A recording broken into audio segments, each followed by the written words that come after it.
لا إله إلا الله محمد رسول الله لا إله إلا الله محمد رسول الله انشاءاللہ تعالی آج سے ہم جنت کی حور کے سلسلے میں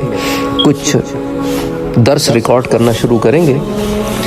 اس ضمن میں جو آج پہلا درس دے رہا ہوں وہ حور کا ایک تعارفی خاکہ ہے۔ ابن قیم رحمۃ اللہ علیہ اپنی کتاب ہادی الارواح حوروں کے اوصاف اور حسن و جمال اور ان کی خوبیوں کو کچھ ان الفاظ میں جمع کرتے ہیں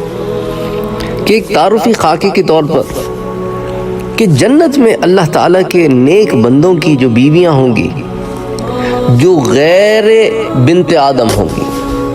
ایک تو ہوں گی نا جو آدم کی اولاد سے ہوں گی، اور ایک وہ ہوں گی جو جنت کی خاص عورتیں ہوں گی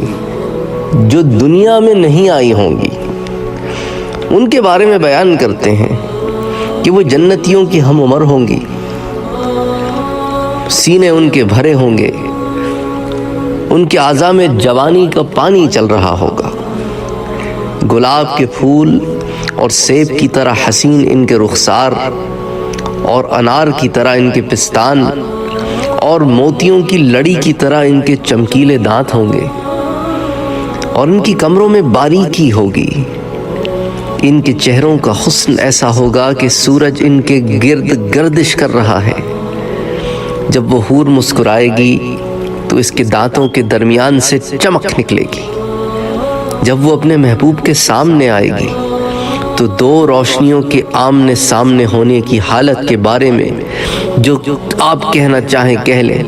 یعنی اس حالت کا کیا ہی کہنا۔ اور جب وہ اس سے باتیں کرے گی تو دو محبوبوں کے درمیان بات چیت کے بارے میں جو بھی آپ گمان کر سکتے ہیں وہ گمان کر لیں، اور اگر وہ اس سے بغل گیر ہوگی تو وہ لچکدار ٹہنیوں جیسے جسموں کے معانقے کے بارے میں آپ کا جو خیال ہے، جو تصور ہے وہ کر لیں۔ وہ آدمی اس عورت کے رخساروں کے آنگن میں اپنا چہرہ اس طرح دیکھے گا جس طرح شیشے میں دیکھتا ہے، جس کی چمک واضح ہو، اور وہ آدمی اس عورت کی پنڈلی کا گودا اس کے گوشت کے اندر دیکھے گا۔ اس کو نہ اس کی جلد چھپائے گی اور نہ اس کی ہڈی اور نہ اس کے کپڑوں کے جوڑے۔ اگر وہ عورت دنیا کی طرف جھانک کر دیکھے تو زمین و آسمان کے درمیان ہر چیز کو خوشبو سے بھر دے، اور مخلوق کی زبانیں اللہ کی تکبیر اور تسبیح پکارنے لگے، اور مشرق و مغرب کی ہر چیز جگمگا اٹھے، اور سورج کی روشنی اس طرح مان پڑ جائے جس طرح ستاروں کی روشنی سورج کے سامنے مان پڑ جاتی ہے۔ اور اس کا دوپٹہ جو اس کے سر پر ہے وہ دنیا و ما فیہا سے بہتر ہے، اور جنتی آدمیوں کی تمام تر آرزوؤں سے بڑھ کر آرزو اس کا اس عورت سے وصال ہوگا۔ اس حور کا عالم یہ ہوگا کہ جیسے جیسے وقت گزرتا جائے گا اس کا حسن و جمال بڑھتا جائے گا، اور مدت کا گزرنا اس کی محبت اور وصال کو زیادہ کر دے گا۔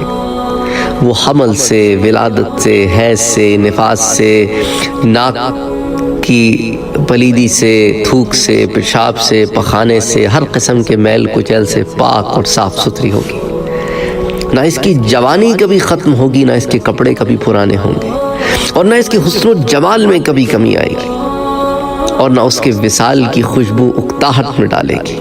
بے شک وہ اپنی نظر اپنے خاوند تک محدود رکھے گی، اور اس کے سوا کسی کی جانب نظر اٹھا کے نہیں دیکھے گی،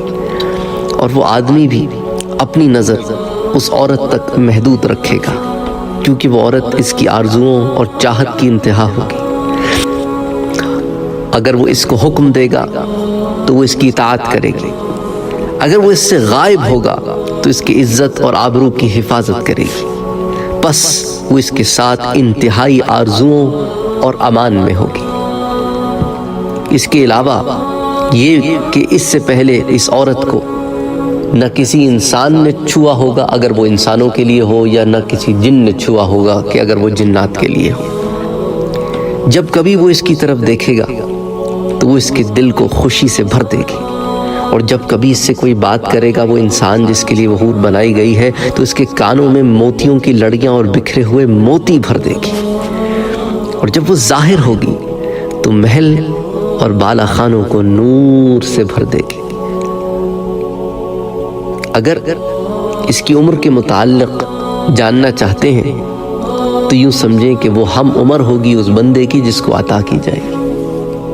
اور شباب کی عمر کہ بالکل عروج پر ہوگی۔ اور حسن کے متعلق اللہ اکبر اللہ اکبر، سورج اور چاند کو دیکھا ہے؟ اگر تو اس کی آنکھوں کے متعلق پوچھتے ہو تو صاف سفیدی میں اور خوبصورت سیاہی میں خوبصورت حور ہوگی، ابھرے ہوئے پستانوں والی۔ اور اگر اس کی رنگت کے متعلق پوچھتے ہو تو گویا یاقوت اور مرجان جیسی ہوگی، اور اگر اس کے اچھے اخلاق کے متعلق پوچھتے ہو تو وہ اخلاق کے اعلیٰ مدارج پر ہوگی، اس کا ظاہر بھی حسین ہوگا، اس کا باطن بھی حسین ہوگا، وہ دلوں کو خوش کرنے والی اور آنکھوں کو ٹھنڈک پہنچانے والی ہوگی، اپنے خاوند کے ساتھ حسن معاشرت والی ہوگی، بہت ہنسنے والی ہوگی، ازواجی تعلقات میں نرمی کی وجہ سے پیار دلانے والی ہوگی، روحوں کو ملانے والی ہوگی، جنت کو روشن کرنے والی ہوگی۔ اور جب وہ ایک محل سے دوسرے محل کی طرف منتقل ہو تو تو پکار اٹھے گا کہ سورج اپنے آسمان میں ایک برج سے دوسرے برج میں منتقل ہو رہا ہے، اور جب وہ اپنے خاوند کے پاس حاضر ہوگی تو اس کی موجودگی کا نظارہ بیان نہیں کر سکتے۔ اللہ تعالیٰ نے دلوں کو لذت پہنچانے والی، نور بھر دینے والی، حسن و جمال کا پیکر حور اپنے ان بندوں کے لیے بنائی ہے جو متقی ہے، جو پرہیزگار ہے۔ اللہ تعالیٰ ہم سب کو اپنا بندہ بننے کی توفیق عطا فرمائے، جیسا کہ اس کا بندہ بننے کا حق ہے، وہ ہم سے راضی ہو، ہمیں اپنی جنتوں میں داخل کرے۔ انشاءاللہ تعالی اس ضمن میں جو مزید باتیں آتی ہیں وہ پھر ہم کئی دروس کی صورت میں آپ کے سامنے پیش کریں گے۔ آج ایک تمہیدی خاکہ ہے، اس خاکے میں بہت سارے موتی پنہا ہیں۔ انشاءاللہ تعالی پھر ایک ایک بات کو تفصیل سے قرآن اور حدیث کی روشنی میں بیان کریں گے۔ وما علینا الا البلاغ۔